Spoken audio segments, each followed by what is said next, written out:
What does financial independence mean to you? Not being reliant on other people to bail you out of financial situations that would otherwise bury you.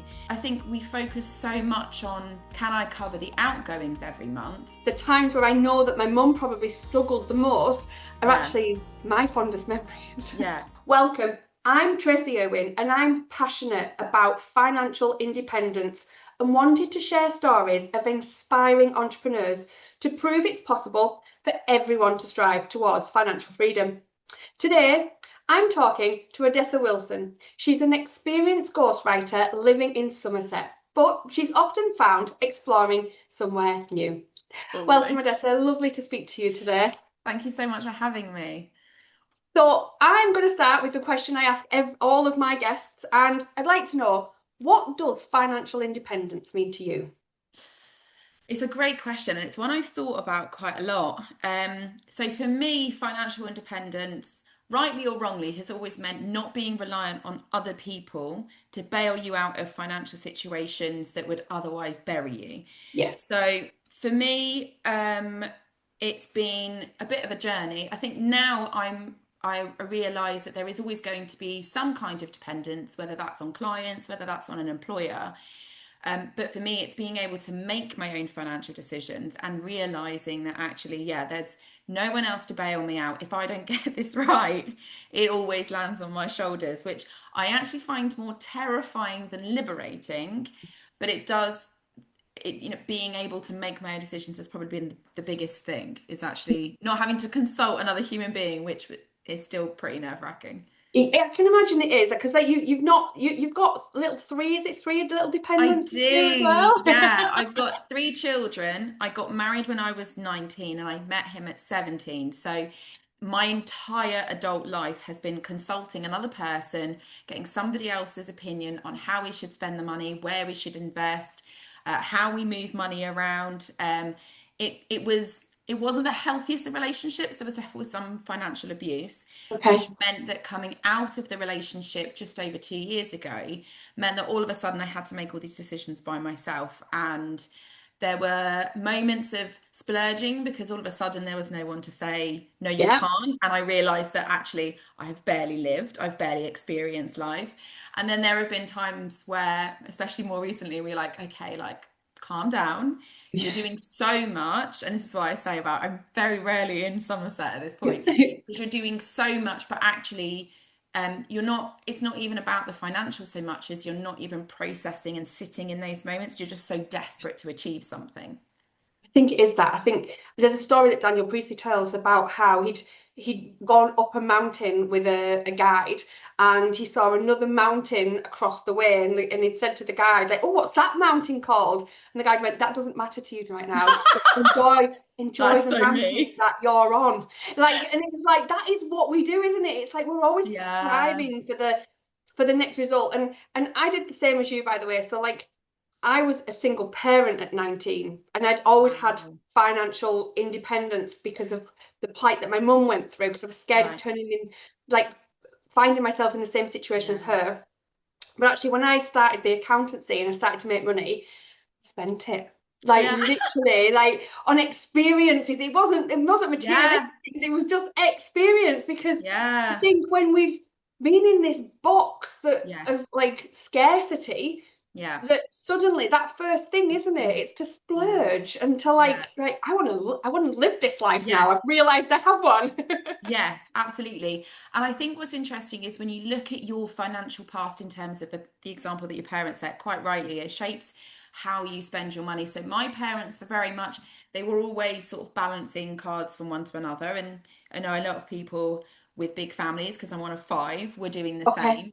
They did the whole endowment policy thing. They did all of the my dad affectionately called it tarting the money around, in that it was always one card to another and kind of shuffling things around. And there were times where they struggled, especially when they had their fourth child, and there was quite a big age gap. So it was about 10 years between us. Okay. And suddenly we'd gone from my mum making everything from scratch, going to Waitrose on a Friday night, to suddenly having those little potato smiley faces. And I remember, and I feel so horrendous now as a parent. But I remember saying to my mum, like, what is this? What is going on? Like, You're feeding me. We all sat there. I remember my dad led the conversation going like standards are really slipping. But it was even when they struggled, we still always made time for a holiday. I think my parents had got to a point where because they're religious and they kind of believe that end of the world is coming and all of this kind of stuff, it was very much like you can't bring your money with you. And I know from a less cultish background that most people are kind of, well, you can't bring it with you, you're only passing it down to the next generation, so live well. But I think there always needs to be this balance of living well and enjoying life now, but actually making sure you can see it through to the end rather than hoping at some point that, like one of those cartoons that tomorrow the piano will fall on you, but today we'll spend all the money. And I think it's Yeah. really difficult to get that balance right. I think it is. I think that's a balance that most people struggle with.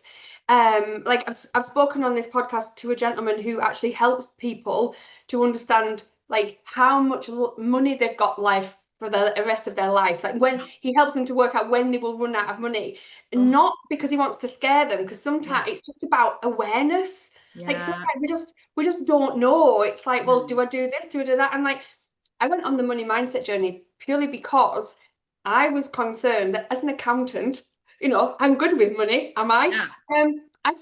I hadn't thought about my future self, like in Yeah. my 20s and my 30s. And I was Yeah. like, oh, I'm 51. Like, why didn't I look after my future self Yeah. better? And that's what triggered my money mindset journey. Yeah. And I think there's lots of people who should know better because that's how I Hmm. felt. I was embarrassed because I should know better, Yeah.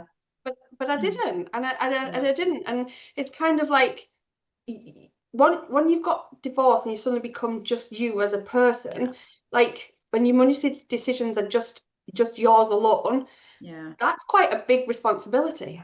Massive. And I think it wasn't even so much that I suddenly had to make the decisions.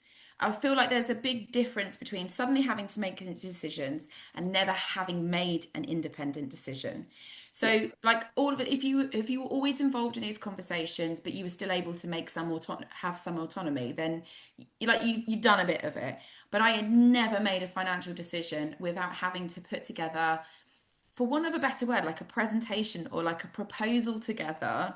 And Okay. then he would often say, oh, you haven't researched that properly. I'm sure I can find it cheaper. And then it was always undermined. So it's not even that they were always joint decisions. It was that any suggestion was then undermined. So now I don't trust myself with those decisions Ah, either. okay. And then I think we focus so much on, can I cover the outgoings every month? And I got to a situation, thankfully, where my business now meant that I could afford to move out. But then it's very easy to go, right, I need that chunk of money to put into a deposit for a rental. And then you're like, but now that's £1,000 I don't have for my tax bill. And then you're like, and it's very easy to get very overwhelmed. It is. As an entrepreneur, we have so many different pots that we can rob Peter to Yeah. pay Paul from. And it's understanding, isn't it, about where our money should be going. Yeah. I mean, I teach that anyway. So it's kind of like you've kind of just prompted that. But I teach of how to pay yourself first. So to understand how much should be in the tax man, how much you need Yeah. to, how many clients you need to generate what you Yeah. need to live off. That's kind Yeah. of like the most important thing, especially when you are on your own and especially when you've got dependents. Because I remember, I feel like when I started my business when my daughter was 8, Wow. and I remember thinking, this isn't just my roof I'm risking, it's Mm. hers too. And I think that gave me drive. Like, do you Yeah. feel like you have more drive because you have, I mean, you've got 3 dependents, I only had Yeah. one.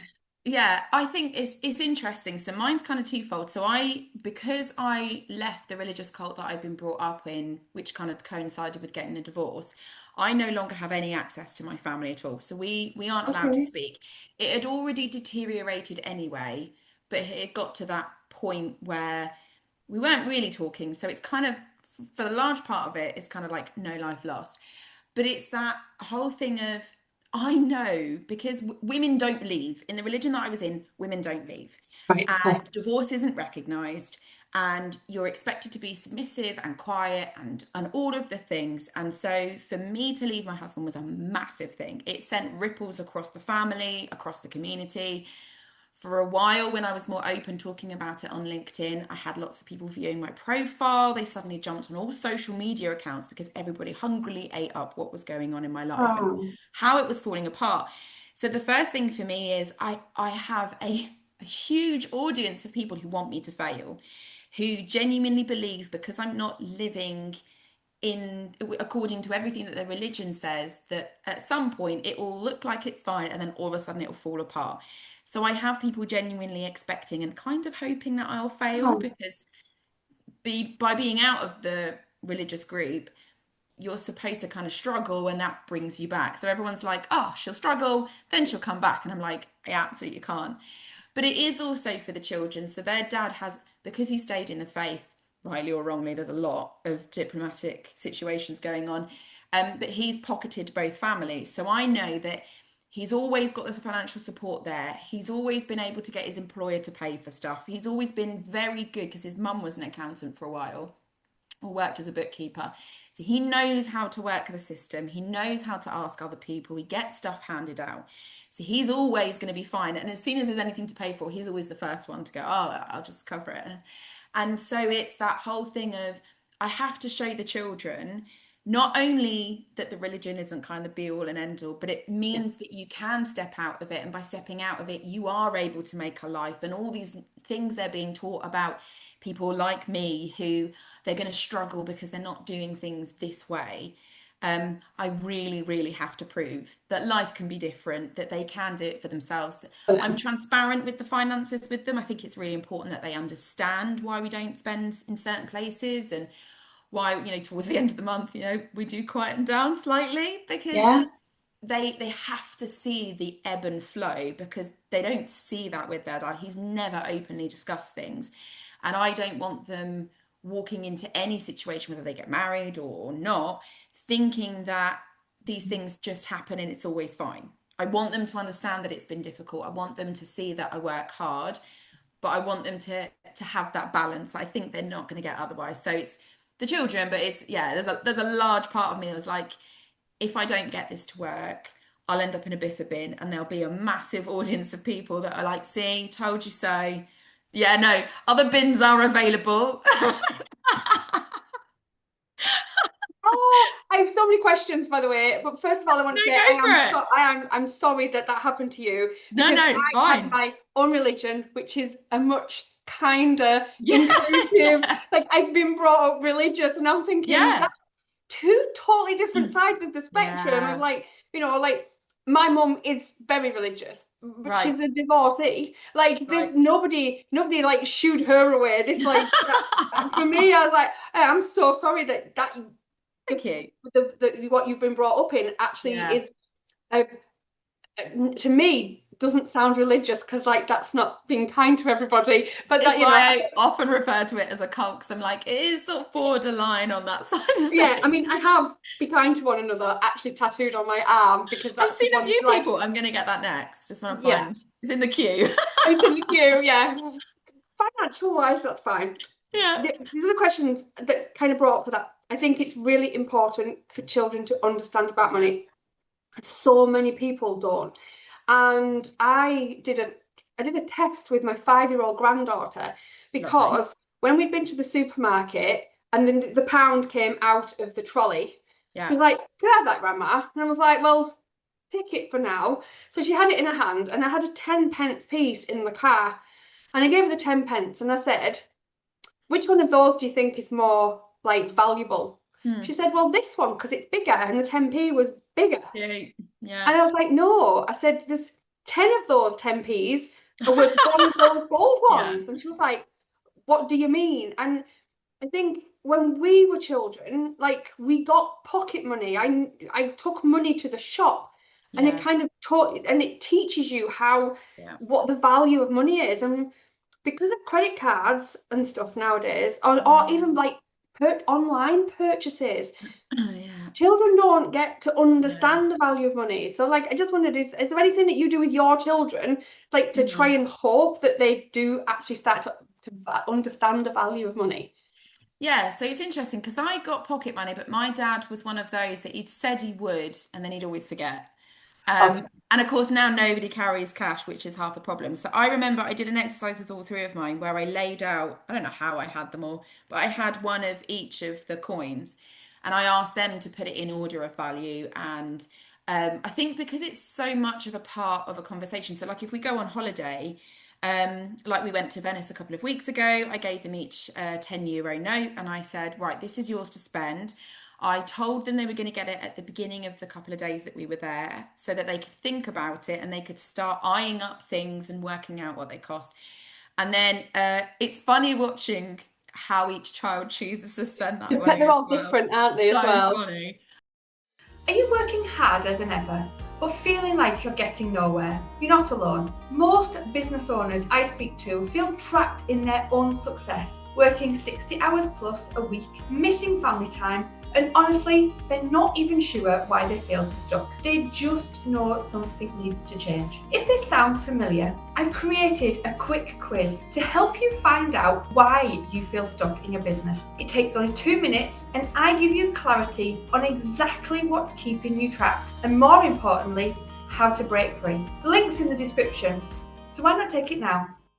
My middle son, we talk about it quite a lot, and he's always thinking, well, if I buy this, it's quite cheap, and then I'm going to have money left over, and then I can spend it on something else.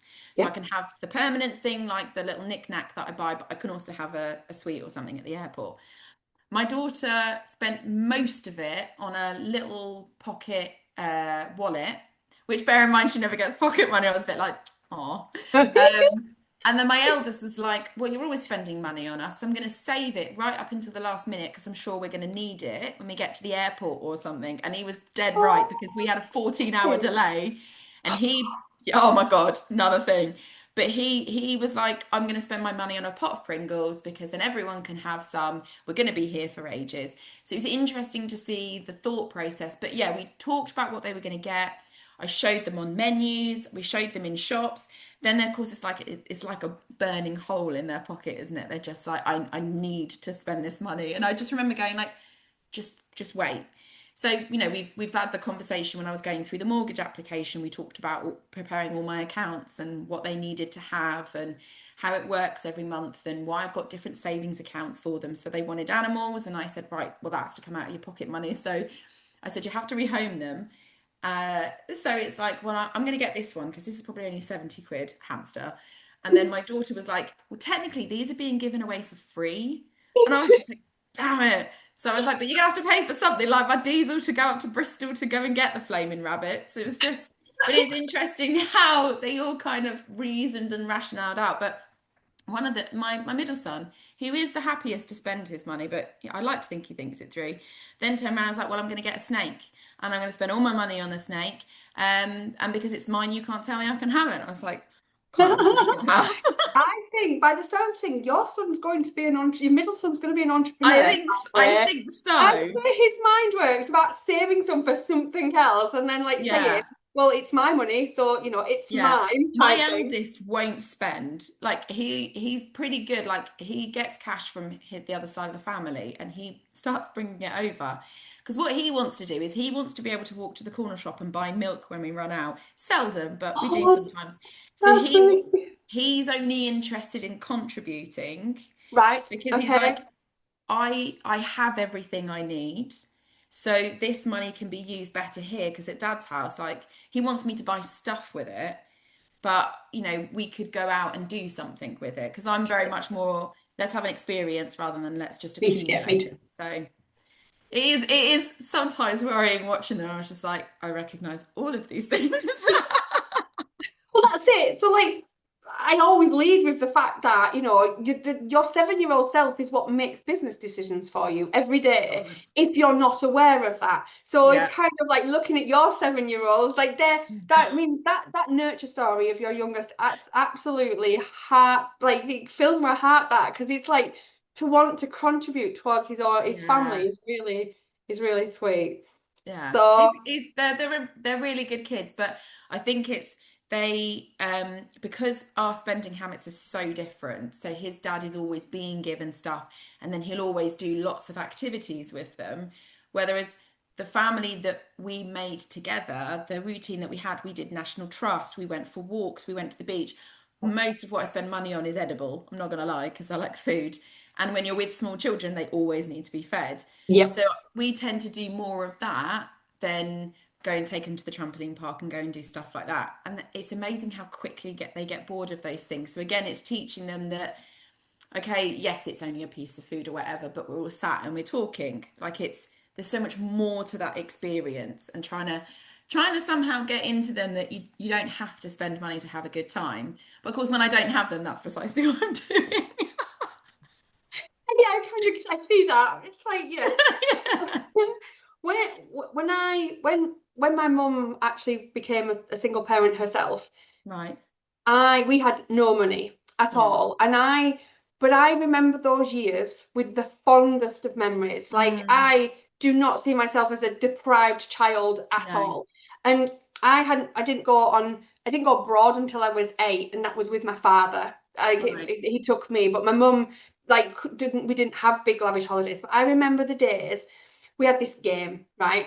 And she used to put me and my brother in the back of the car, and we'd get to a junction, and we'd each take turns in saying whether we're going left, right, or straight Nice. ahead, right? So it was like we were choosing where we were going. Yeah. Now, as an adult, I realised that mum would pick her turn when it was an important junction to say, it's my turn now. So we would end up where she actually was going to tend us in the first place. Nice. Get that as an adult now, but as a 6-year-old child, I did not think that. I thought me and my brother were in charge of choosing where we ended up for the day. Cute. And my mum turning that into a game has given me so much fond memories of Yeah. those times, because actually I got her to myself. Like, Yeah. and that sounds really strange. And that's when I was a single parent for a long time, I kept thinking it wasn't too bad, because I remember fondly that I got more of my mum's time and attention because Yeah. it was only her. And I Yeah. think I used to think that when my daughter was younger, like, well, maybe she feels like that too. Maybe she feels that and we did. Like, I didn't get married until my daughter was like a teenager. So there's a Right. long period of time where there was just the two of us. Yeah. Um, but yeah, it just seems really strange that the times where I know that my mum probably struggled the most are Yeah. actually my fondest memories. Yeah. And I think it like I like they are fully aware that I go and I do things and I say things. And I think as somebody who's always been confined to a house, and I really hate staying in, it means that the weekends I don't have them, I'm always out traveling Yes. somewhere else. I'm always going to see friends, because when you're in a serious relationship, for the most part, it's you and that person against the world. And I used to think that was such a lovely romantic sentiment. Now I realize like that's actually awful, because you stop connecting with other people. You stop having those experiences. I went to France last weekend. I stayed with a friend who I'd met as a long convoluted result of an ex-boyfriend that I'd been with. And like, you don't, we were just looked after. It just became part of the family, and you just ate what everyone else was eating, and it was great. And then there are times where, like I said, I took my children to Venice, which it was kind of more their choice than mine. Uh, and it was 33 degrees, and so we spent at least, 120 euros just on ice cream, because otherwise we were all going to die. So Yep, of like, it's course. just recognizing that things have to change, and you need a little bit of a buffer, and you need to protect yourself where you can. But I think you can fall very much on being scared to spend anything. And I think that's when you're likely to make your worst decisions, and then being quite okay, but recognizing you can say no to things. I feel like Yes. that to me feels the healthiest, of saying yes to things, but recognizing that, you know what, actually, it's okay, we don't need to spend that, rather than what I've always done with my ex-husband, which I hated, was no, you can't spend this, no, you can't do that, you can't. I'd get a list of all the things I'd spent. I'd have to remember how I'd spent it, why I'd spent it. And then you're more likely to splurge, because you're so miserable watching it and feeling anxious, that those little treats suddenly they're a need They now, are a because need. you need a break. And then you're more likely to do it quite often, because now it's only you.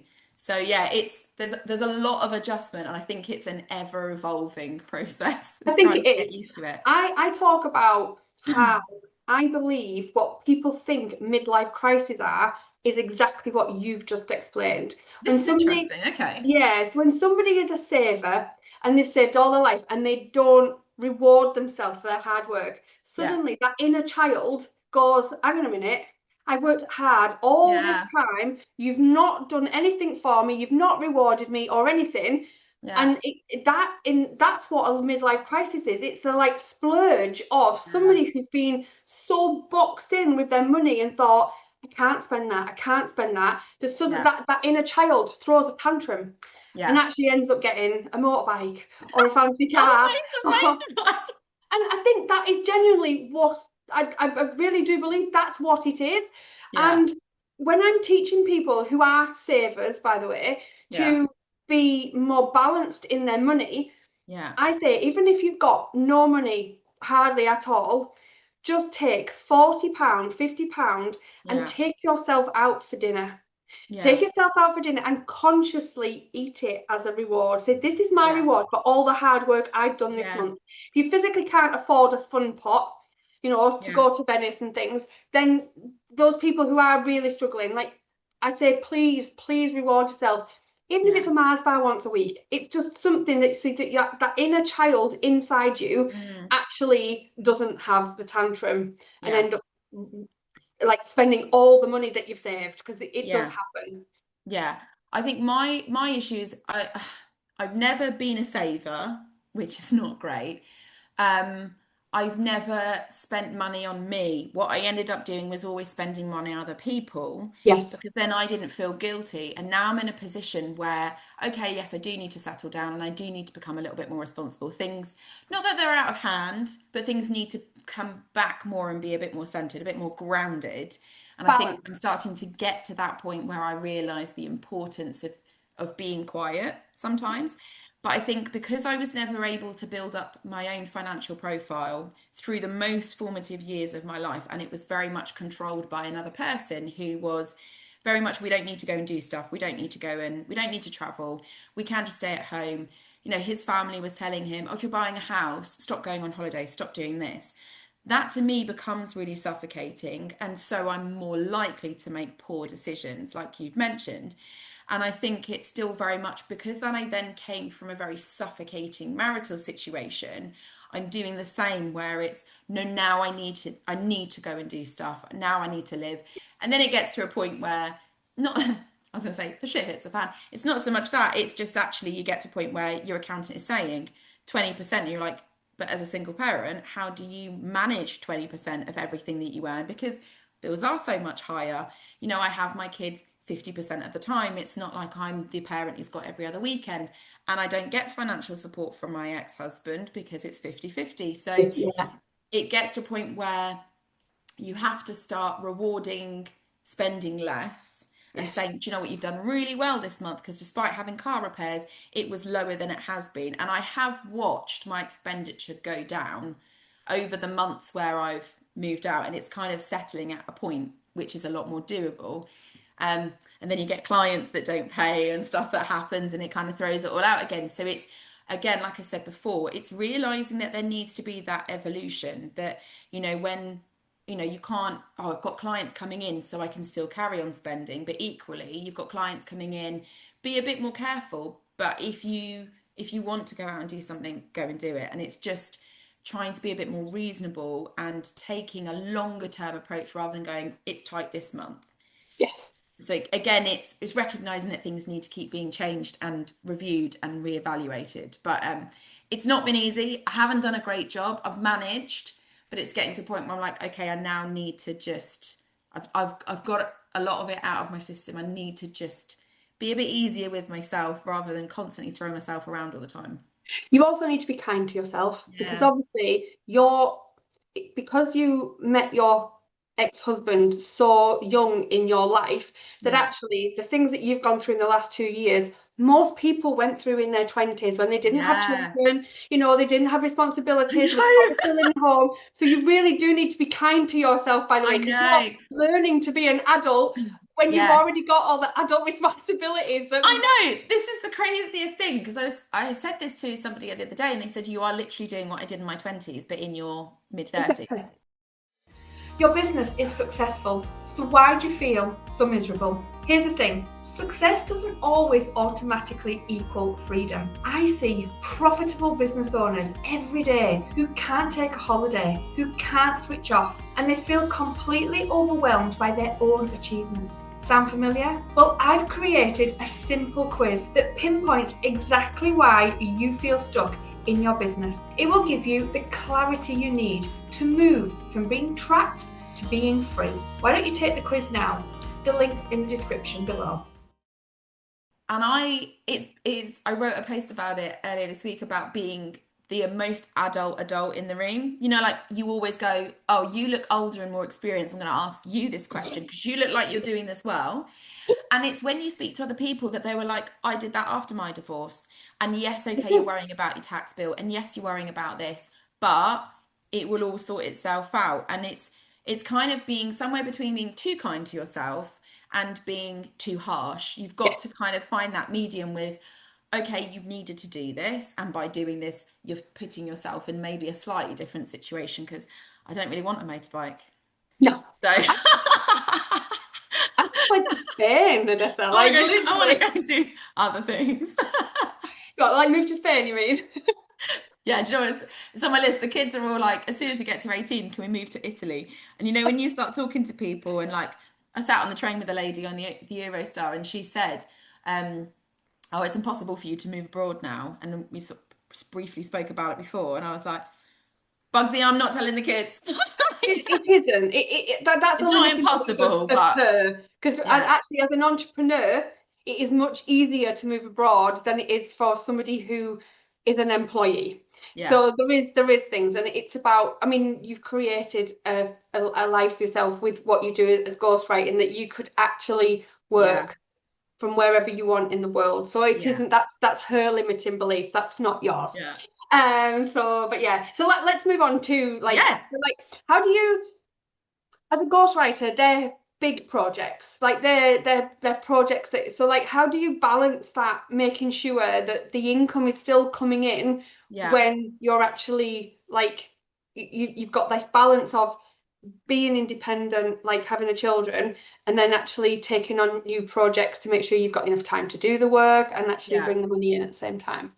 Yeah, so it's I remember, and it's interesting when you look at your mental capacity because I remember being with my ex-husband. I only had 5 to 6 clients. I thought I was drowning. I was working till 2 in the morning. I had no time to do anything. I was networking. I was having back-to-back calls. It was absolutely crazy. And then when I'd actually decided that I needed to get myself in a position where I could leave, and I moved out, suddenly my work doubled, if not tripled. I had, I work with roughly between 10 and 15 clients on various different projects. Most of them are retainers because it's helpful for everybody. Yeah. Um, but it's also looking at, okay, these are how many clients I've got. This is how much okay, so working out, as you said before, how much do I need to earn? This is my base level of bills. It was the scariest, most adult thing I ever did. I think it was towards the end of last year where I actually sat down and I went through all of the accounts and I was like, what actually needs to come out every single month? And I know that feels so late after almost 2 years of being on my own, but it was more that my initial thing was just get every piece of work that you can, just take on every single client. And the market has shifted since Trump came in, where the pipeline takes longer to develop, longer to mature. So Okay. recognizing that you are going to have to do more outreach. I've always had referrals turn up when I've lost a client, so I've pretty much kept myself at a balance.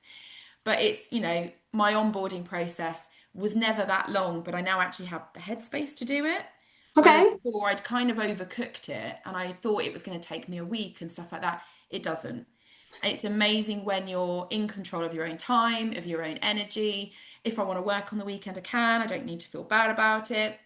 If I want to go to bed early, I can. If I need to take a day off, I can without, because I always had well, if you were working at full capacity, he always did this thing. And I don't know if you find other people doing this as well, where I did the whole, um, So if you're earning this much for this many clients and you reckon you're working this many hours a week, then what would we be earning if you then doubled your capacity? Because technically that would make you a full-time worker like everybody else. And it was this trying to constantly push me to work more. And I was like, but if the work's not there, or I can't pull it in, or I don't have the capacity to go hunting, then that model that you're creating for us doesn't work. And it was one of the last financial conversations we had was quite funny in hindsight, where he said, "We've never had so much money between the two of us now. We could have such a great life. Why is it at this point that you're leaving?" And I'm like, "Why do you think I'm doing so well? It's because I want to leave." How But unaware was he?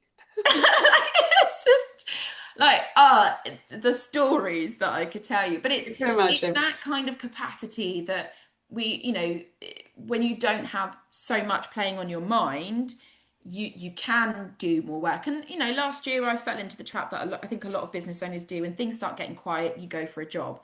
So I've Okay. sent out loads of applications. I did 4 months with a business. I was quite surprised because I was told by a previous employer when I went freelance, nobody hires freelancers to work for them, so don't bother. Somebody I else is worked for living this through the leaf company. again. Yeah, I worked for this employer for 4 months, and they were quite disorganized, and the projects weren't going to plan. But I thought, I was then doing 9 till 5, and then having the kids, and then trying to work in the evening on my own business because I still had clients. And I thought, if I'm ever able to get out of this, I never want to forget the importance of having that flexibility during my day. Yeah. I could do more networking calls, I could find more clients, but this is what makes my life better than some of the employed friends I have who say that they never have time to meet up with a friend other than the weekend, and they can't go out to the beach if they feel like it. I mean, I don't do that so much now, but it's actually realizing that there needs to be a balance. There's only, you can earn so much and it's really important, but actually you still need to have, I've taken it for granted, but like you said, after the 2 years I've had, after the 16 years of my life where I've lived in this very chaotic and abusive, controlling situation, I really just need to afford myself as much time as possible to work out who I now am, whether that's financially, whether that's as a business owner, whether that's as a person. And I said this to the therapist. I said, you have to understand that this is the first time I've had my own emotions without somebody balancing it. You're not walking on eggshells. So you are feeling what you're feeling 100% of the time without anybody telling you differently. And that does affect business decisions and it will affect financial decisions. But I think there's I've got a long time to be perfect or to be somewhere close to perfect. I need to have this little bit of chaos whilst I'm kind of getting out of my system and resting. And I think that's what I try and tell a lot of business owners is that we're always talking about 6-figure months and getting the car that you want and living in the house that you want and always striving for more. We don't recognize or respect that times in our lives we just need to be content and we just need to cover what we need. We just need to be at a level where I'm covering the bills, don't have a lot extra, still living life, but I need to just rest.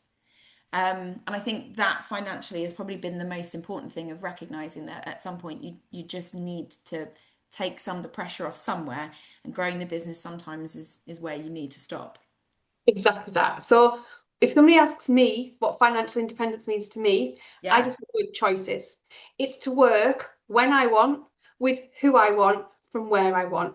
yeah, That for me is financial independence. And mm, if I have the income to be able to choose those three things, yeah, and that doesn't mean whether I want to be, earning ten figures a month, or if I want to be a millionaire, or if I want to be a billionaire, it's totally not in the sphere of actually how much that is.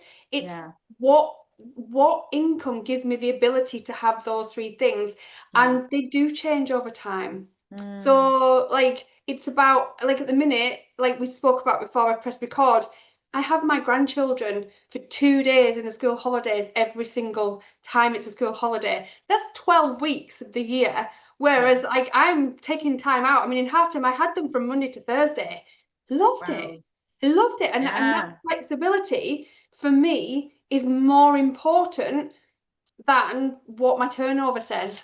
Yeah. on my balance sheet, on my profit Yeah. and loss. So it's kind of like it is having life is it's always changing, and Yeah. what we strive for in one part of our life isn't what we strive Mm. for in the next. So Yeah. it is, and something that you said that was really interesting. It's about knowing, learning who you are now, Mm. because actually, as especially as women, and Yeah. I know I'm taking up half of the population, but No, they especially understand. They're much more understanding we give them credit for. when suddenly when we become an adult, Mm. we become our identities. So Yeah. we're a wife, we're a mother, Yeah. we're a daughter, we're an employee, we're a business owner. We as women we tend to become the Yeah. labels that people give Yeah. us, and then suddenly we come to a point in our life and it's like, actually, who am I? Yeah. Like, who physically? And that's really hard for many Yeah. many women to actually think, because I have, like, I was like, when I wrote the book, there's a page that made my mum cry, because Mm. I said how I'd lived my life for everybody else until that Yes. point of Yeah. when I decided I wanted to come to Spain, because I wanted to be a good daughter, I wanted to be a good wife, Yeah. and I wanted to be a good mother. But Mm. and every choice I made was for those Yes. three people. Yeah. It was never for me. No. And this is what I find really interesting about the difference, especially post-divorce. I look at the women that I know who are going through divorce, they always seem to be struggling. And that's mostly because our priority is the children. We take part-time jobs, we take flexible jobs. We're trying to spend as much of our time with the children. Therefore, that does take a certain amount away from growing a business. Or our career was on hold anyway because we had children, or we were Yeah, juggling so many different things. And so it's not, it sounds not bitter because I'm not. It's just the actual truth of it's much easier for a man to get to the point in their career that they've always aspired to because there are less interruptions, there are less delays, they're able to focus on it because primarily we end up staying at home with the children. We take the lesser jobs because that's what fits around the around the bulk of kids. what they're doing. Yeah. And I look at the career decisions that I've made. I've always worked part time, I've worked in lots of different industries, but I've worked part time. It's always fit around something else. And so I think either we need to stop doing the comparison and feeling so bad because there really isn't one, or we need to try and work out a way of educating women so that before we start embodying these roles that live for everybody else, we actually understand that there is that ability for give and take. There is the ability to be selfish because, until recently, self care was selfish. I still think most of us assume that it is. So I'd love to see younger women coming through the system recognizing that, okay, you don't, it's that whole thing of you can have it all. Actually, we don't have the capacity to have it all. Men don't have the capacity to have it all. That's why No, they focus on their careers and they're able to slot pickups around their 9 to 5, whereas women give up the 9 to 5 for pickup and drop off, or they use their lunch break and stuff. I feel like there's a completely different shift in our careers and how we're able to manage post divorce, and that massively impacts the finances. It always will. And I think I'd like to see more of a positive message, but I would like, and I know that there are women who do this, but I'd like to see more women talking through that because it's like being electrocuted when you leave a relationship where you've done all of that together. You've suddenly got the shock of coming out and doing it by yourself. And I'd love to see more programs that actually help women through that slightly more traumatic period because you do make some really awful decisions because suddenly you've got to, and yeah, either you stay quiet or you end up in splurging, and I'd love to see more of that being a conversation, I think, nice. because it's Thank such a you. shock. It is. I think it is. Like, especially when it's been a long time. Like, if Yeah. you, I mean, like, I wasn't married for a long time, by the way. So, Yeah. like, mine was like just a chapter of my life. I'd been a single parent mo for many more years than I was a married woman. Wow. So, mine was a little bit backward, but I know that's not the norm. So, it's kind of I that. don't know if So, there is a norm anymore. no, I don't think it's the norm anymore I either. I I haven't had an adult life. on my own. My entire adult experience has been shared conversations and compromises and stuff like that. It's never, I've had autonomy well, I'd actually say probably in the last year, because then I was in a relationship after that point where I tried to do the same, of trying to make those decisions together, because you think that's having a relationship. It isn't. And when No. you're not living with each other, you don't need their input. You can take the collective hive mind to help you make a decision, but you don't need to die on the hill of somebody else's Yeah. financial decisions and their own education. So yeah, I'd like to see more empowerment. And I'd like to, like you said, being kinder to ourselves, because there's a lot that happens that lead Yeah. us to suddenly being in this situation. It'd be great if we were all financially dependent when we started off, because then we'd have a little bit more territory over it. Yes. But most of us are coming at it after trauma and all sorts of things. And I think it's important to have the conversations and be honest about what happens and how it impacts those decisions. Thank you so much. I've really enjoyed this conversation. So before Yeah, likewise. I'd just like to say, if anyone's interested in talking to you about ghostwriting and what you do, I'll put Yeah, don't ask me about finance. no, not about finances, just ghostwriting. Where can they get hold of you, Odessa? I am on LinkedIn all of the time. So yeah, it's my thing is trying to make difficult conversations easier to understand, more relatable, more engaging for people, because a lot of these conversations don't happen often enough. So thank you so much for facilitating it as well. No, you're very welcome. Thank you so much. And I hope everyone else enjoyed it as much as I do, and I will speak to you next time. Thank you very much. Thank you for watching to the end. I really appreciate it, and it shows that you are serious about moving your business forward. I want to share something with you. When I was little, I watched my mum skip meals so my brother and I could eat, because she didn't have enough money to feed us all. That pain changed everything. I promised myself I would never need to rely on anyone else financially. I worked relentlessly towards financial independence. Even as a young parent of 19, I still worked. And once I achieved financial independence, I became passionate that everyone deserves the same. But here's what I've discovered. Successful business owners can feel financially trapped, just in a different way. And that's why I created the Money Metrics Academy, to help you understand your essential business numbers in under an hour a week. No jargon, no overwhelm, just the clarity you need for true financial independence. Why not join the free entry-level membership and see how the community can help you? Let's get unstuck together.